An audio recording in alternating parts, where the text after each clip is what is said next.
আজকে আমরা দেখতে চলেছি অসাধারণ একটি চাইনিজ স্নাইপার মুভি, যেখানে একজন অনাথ বাচ্চা হয়ে ওঠে একজন ভয়ানক স্নাইপার। তার কাজ ছিল সিলভাসেন সোসাইটি নামের একটি অর্গানাইজেশনকে ধ্বংস করা, যারা বাচ্চাদের বিভিন্ন অর্গান এবং ব্লাড বিদেশে পাচার করত। কিন্তু মুভির টুইস্ট এখানেই শুরু হয় যখন তার নিজের বাবা হয়ে ওঠে তার সবথেকে বড় শত্রু। ওই স্নাইপারের বাবা ছিল ওই চক্রটির একজন মূল হোতা। তাই শুরু হয়ে যায় বাবা ছেলের অসাধারণ স্নাইপিং যুদ্ধ। আর চাইনিজ স্নাইপিং সিনেমাগুলো যে কেমন হয় তা নিশ্চয়ই তোমাদেরকে বোঝাতে হবে না। তাই চলো ভিডিওতে একটি লাইক এবং কমেন্ট করে দিয়ে শুরু করি 2021 সালে মুক্তিপ্রাপ্ত দ্য স্নাইপার মুভির এক্সপ্লেনেশন। গল্পের শুরুতে আমরা সাউথ এশিয়ার একটি পর্বতে ঘেরা জঙ্গলকে দেখতে পাই। এখানে একটি সিক্রেট মিশনে এসেছে একজন চাইনিজ স্নাইপার এবং তার টিম। জিং নামের এই দক্ষ স্নাইপার তার জীবনে অনেকগুলো মিশন পরিচালনা করেছেন, যার প্রতিটিতে সে তার সুনিপুণ স্নাইপিং স্কিল ফুটিয়ে তুলতে সক্ষম হয়েছেন।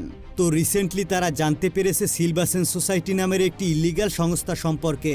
সাধারণ জনগণের জানামতে সংস্থাটি অনাথ বাচ্চাদের সেবা বিষয়ক কাজ করত, কিন্তু বাস্তবে ওই সংস্থার লোকজন ওইসব অসহায় বাচ্চাদের দিয়ে নানা অবৈধ কাজ করাতো। মূলত হার্ট প্রতিস্থাপন এবং রক্ত বিদেশের বাজারে বিক্রি করার জন্য ওই বাচ্চাদেরকে ব্যবহার করা হতো। কোম্পানির মূল হোতা ছিল শান্তা নামের একজন লোক। তাকে হত্যা করার উদ্দেশ্যে মূলত জিং এবং তার পুরো টিম ওত পেতে বসে আছে। ওই জঙ্গলের মধ্যে থাকা একটি বিল্ডিংকে তারা ট্র্যাক করে। সেই বিল্ডিংটিতে অনেক অনাথ বাচ্চাদেরকে রাখা হয়েছিল, আর তাদেরকে দেখাশোনা করছিল কিছু রাইফেলধারী লোক। বাচ্চাদের মধ্যে থাকা একজন বাচ্চা হাতে একটি কাঁচের বোতল নিয়ে দূরের জিনিস দেখতে শুরু করে। সে গ্লাসের বোতলটির মাধ্যমে জিংকে দেখতে পায়। জিং বিল্ডিংটি থেকে কয়েক মাইল দূরে একটা সেফ জোনে বসেছিল। তারপরও বাচ্চাটির নজর তার উপর থেকে এড়িয়ে যায়নি।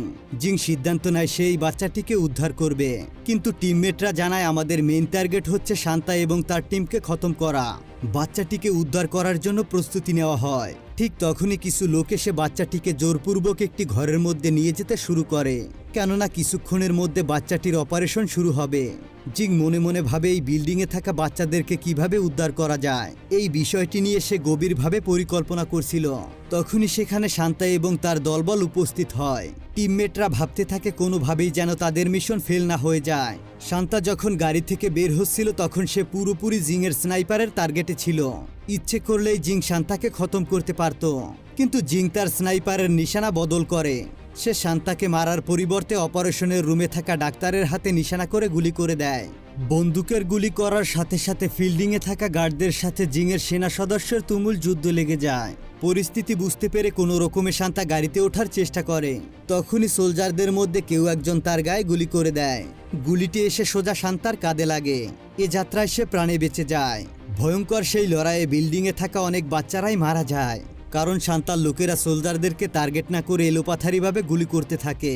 জিংয়ের টিম কিছু বাচ্চাদেরকে উদ্ধার করতে সক্ষম হয়। তারা এই সব কিছুর জন্য একমাত্র জিংকেই দোষারোপ করতে থাকে। ক্যাপ্টেন ওয়াং তাকে বলে, তোমার একটা ভুল ডিসিশনের জন্য আজকে শান্তা আমাদের হাত থেকে পালাতে পারলো। হয়তো আরো অনেক বাচ্চার জীবন তার হাতে নষ্ট হতে চলেছে। কিন্তু জিং এসব কথায় কিছু মনে করছিল না।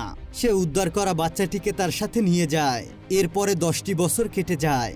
জিংতাই নামের একজন সোলজারকে আমরা দেখতে পাই।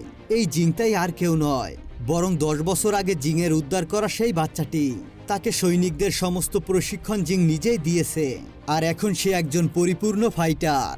নিজের ফাইটিং স্কিল দেখিয়ে সে তার সিনিয়রদেরকে মুগ্ধ করতে সক্ষম হয়। কিন্তু জিংতাই বারবার পিছিয়ে পড়ে জাওমির কাছে, কারণ জাওমির ফাইটিং স্কিল জিংতাইয়ের থেকে অনেক ভালো ছিল।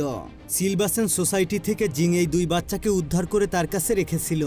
দুজনকে সে তার সর্বোচ্চ দিয়ে প্রশিক্ষণ দিয়েছেন, যাতে তারা সিলভাসেন সোসাইটিকে ধ্বংস করতে পারে। আর সেই সময় এখন এসে গিয়েছে। জিং জিংতাইকে দায়িত্ব দেয় শান্তা এবং তার কোম্পানিকে ধ্বংস করার জন্য। এটা দেখে জাওমি বেশ অবাক হয়ে যায়, কারণ যোগ্যতা অনুযায়ী মিশনটি তার দায়িত্বে আসার কথা ছিল, কারণ সে জিংতাইয়ের থেকে বেটার স্নাইপার। এই বিষয়ে তার কোনো সন্দেহ নেই। জাওমি সরাসরি জিংতাইকে জিজ্ঞাসা করে যে কেন মিশনটি তার দায়িত্বে দেওয়া হয়নি। তবে তার কথার কোনো উত্তর জিং দিতে পারে না, কারণ সে তাকে ব্যাকআপ ফোর্সের জন্য সিলেক্ট করে রেখেছিল। এরপরে দৃশ্য পরিবর্তন হলে আমরা দেখতে পাই জিংতাই তার স্নাইপার নিয়ে শত্রুদেরকে টার্গেট করে পজিশন নিয়ে বসে আছে।